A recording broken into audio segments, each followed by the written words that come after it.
welcome to the Uber Cordero show for this week. As you know, we've been talking about African colonial experience, and this is the last of the 3 episodes where we discuss the colonialism in Africa. And this week we talk about the political economy, where we stopped last week. One of the things that I want to talk about is the fact that there's a lot of talk about whether colonialism helped Africa or it did not help Africa. What I want to share with you is that in general, there was a lot less development projects going on and much more extractive and exploitative relationship with the Africans. A weak skeleton of colonial administrators based on the exploitation of Africa and with little attention to the development of property rights and accountability rule the continent. And that's just how it is. That's where the facts are, and we can't change that. And countering this argument implicitly argues that African communities needed Europeans to save them, and that if Europe hadn't colonized Africa, then it would be doomed to fail. It would still be the heart of dark continent. And this is wrong, and I will just give you 2 examples. One of them is Botswana.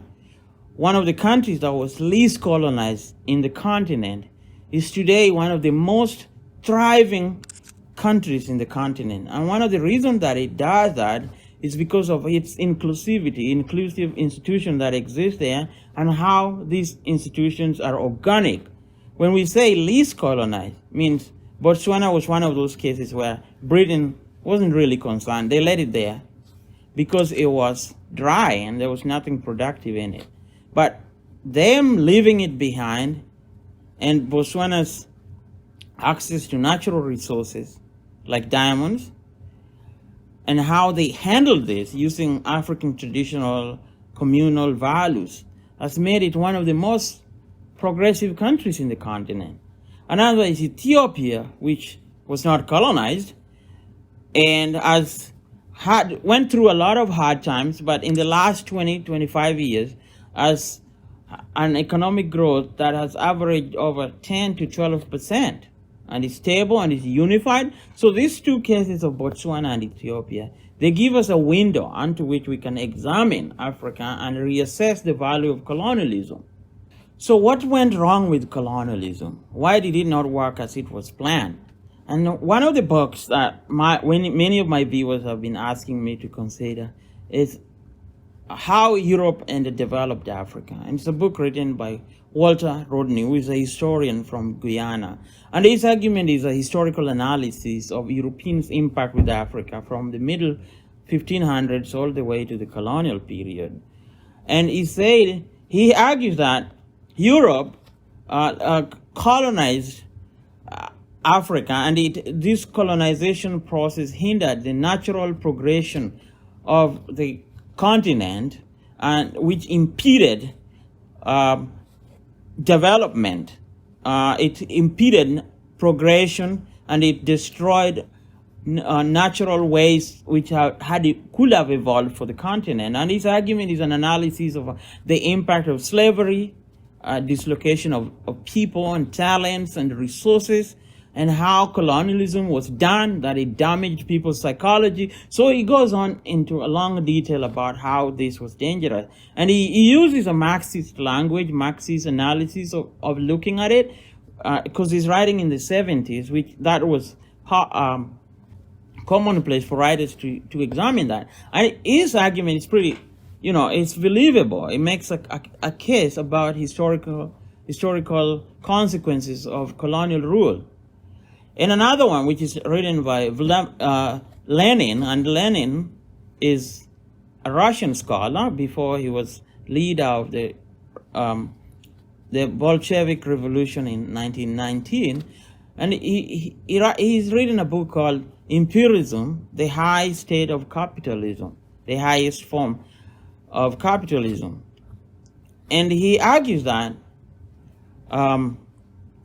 capitalist states exploit weak ones because they use them as sources of cheap labor and outlets of excess product, and the market controls the decision that these states make.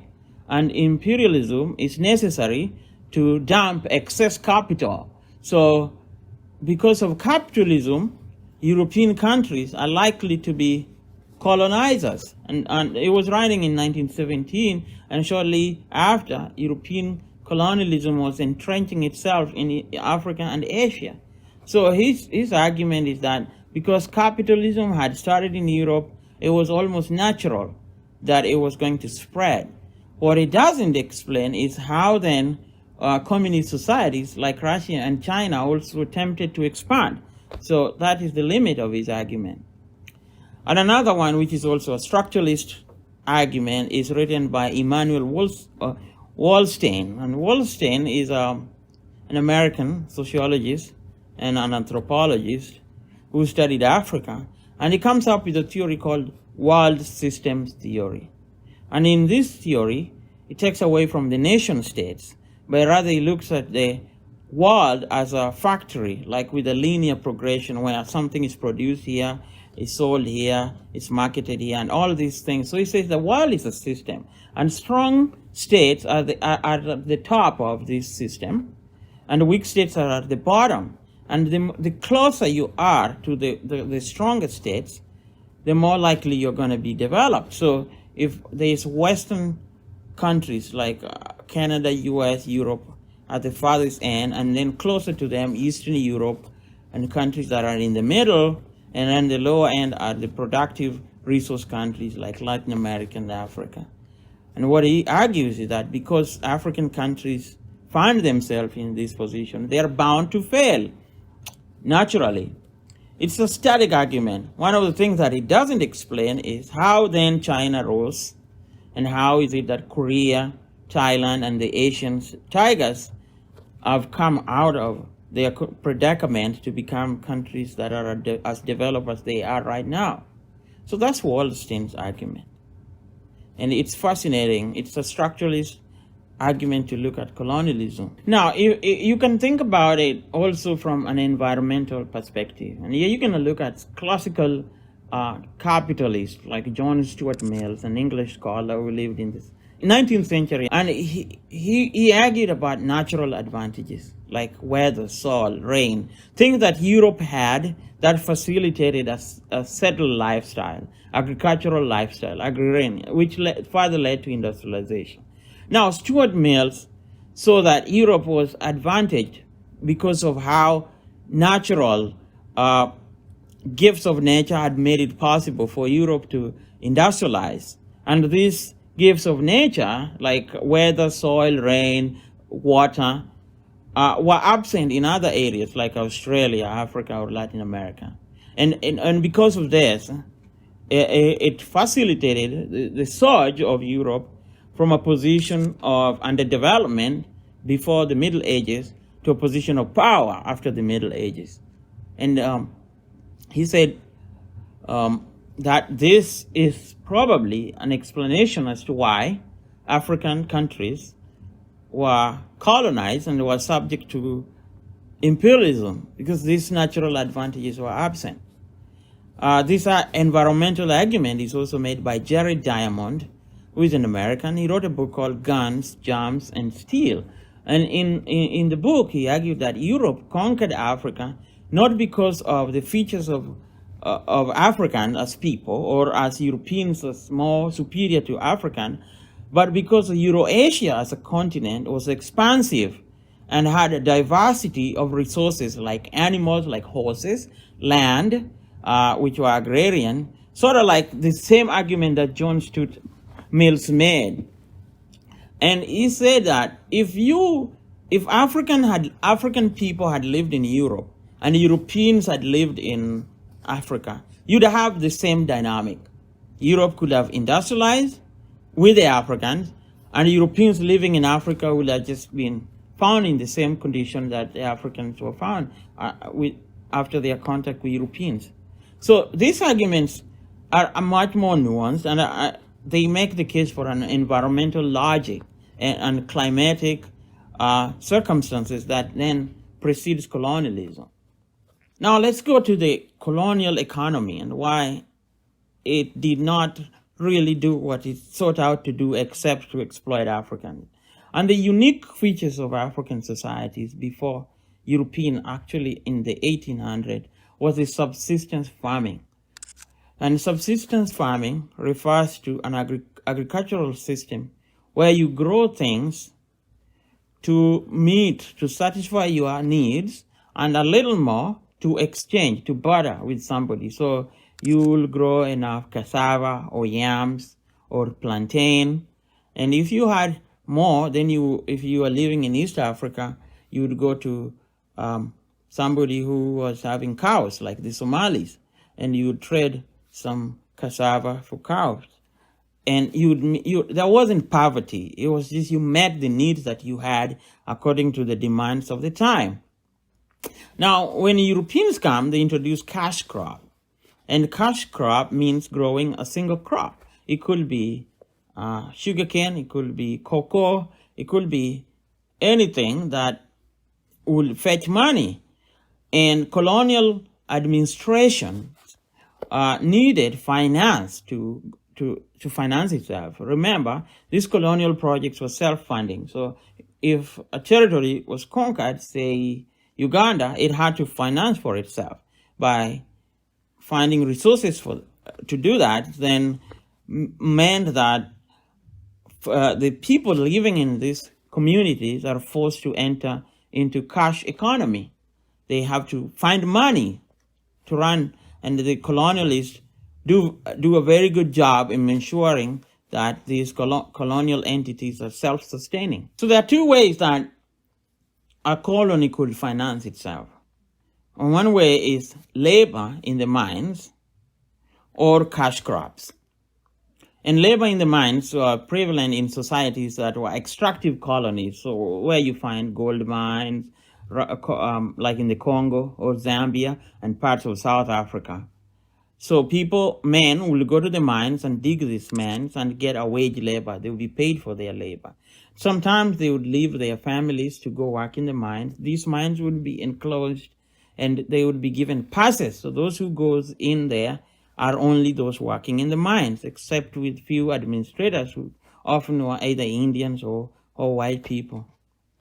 Or they could grow cash crops, and they would be forced to grow cash crops like tea, cocoa, like I said, or tobacco, or anything that would be exchanged for foreign exchange or for foreign money in the colonial market. Those wages or cash was needed for taxes, and if there wasn't cash crops growing, then there wouldn't be taxes. And colonial administrators focused on taxing people, so they would tax them using heart tax, how many hearts you had, which means if you're polygamous, you pay more, or head count, some number of males in the house, or custom tax from selling products.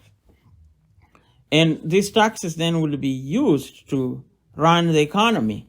And the more taxes the colonial officers had, the more it was easier for them to finance their colonial project, which included building infrastructures like railway, ports, and roads. And they did quite a lot of this.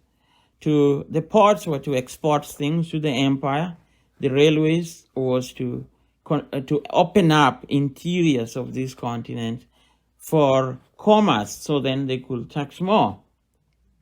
So what is the consequences of the cash crop system is that in the short term, it stimulated economic growth in Africa. And Africa grew exponentially, like people made a lot of money. There were middle-class families that were very affluent in Ghana, for example, growing cocoa. And coffee farmers were rich in Kenya, but these were mostly white people because blacks were not allowed to grow coffee for fear of competition. But in the long term, it forced Africa to be dependent on external markets and price fluctuations of cash crops. It also forced food problems because you're spending a lot of money and time growing crops that depend on external markets. And if you do not if you don't have a bad season, it basically means you have no money, and also you have no food because you are not growing banana or yams. Then it leads to poverty, because then in the subsistence form of agriculture, there's no poverty really, because you can barter and trade. But then if you do cash crop, then it leads to poverty, because if you do not grow cash crop, you have no food and you have to work for somebody to get a wage, and you still have to be taxed. Now, a lot of young men leave the rural areas to come to cities, leading to the growth of urban centers in a unique way. Divided cities that had predominantly black areas that were under-equipped for massive population influx, and highly posh areas for colonial administrators, and leading to a phenomenon called the slums in African cities that Western media like to take pictures of. So you see here the colonial economy, how it was structured in such a way that these African people living in these times could not get out, and getting out of it meant that you still had to pay tax. So in some way, they were enslaved in a system that was rigid, that did not allow for their growth as individual and their continued existence of their ways of life. And this is how Africa enters the international political economy in the 1960s after independence, in a position of disadvantage.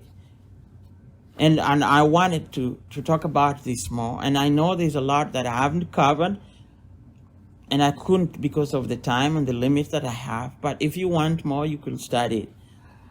So thank you again for joining me, and I hope that you can subscribe and follow me for further explanations and understanding. And if you have questions, please be sure to comment and follow us at the Uber Cordero Show on Facebook, Instagram, and on Twitter. Thank you.